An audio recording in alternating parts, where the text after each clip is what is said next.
So here's the color swap shader in effect with just two colors. It's black and gray. I can hide the shader and show you what the scene would normally look like. It's just this kind of red color. There's still the black lines kind of outlining the grid of the shapes.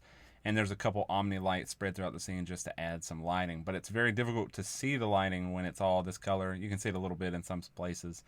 But then when we add the shader back, you get a nice contrast, and it's a really cool effect. So I just recently started learning about and practicing with shaders, and this is the first one that I've made that I feel like has created a pretty cool effect, and I made it on my own, and it's still very simple.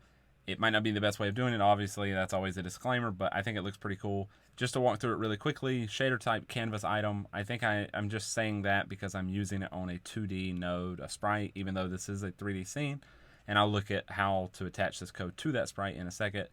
I have these two colors defined. This is the black color and the gray color. We have this fragment function, which essentially gets called, by my understanding, for every pixel on the screen. So it all happens in parallel. It's very fast, and it gets called for every pixel. So I create a list of both of these colors at the top. Then I grab in this temp variable, I grab the current color within this fragment. So what that means is whatever pixel we're looking at now, I'm getting that color from the screen texture. Then I define these two variables just to be able to iterate through my colors and find out what the smallest difference in color is. So here I'm iterating through all of the colors up here. Right now it's only two, but it could be more than that. You could add 3, 4, 5 colors. So we just iterate through however many there are.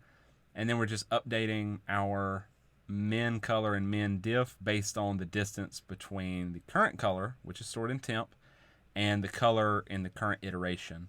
So current distance equals the distance between these two colors. If the distance is less than our current minimum diff, then we update those two variables, and now we have this new min color. Then after this loop finishes, we just set the color of this fragment, set the RGB to the min color RGB, and it updates the colors.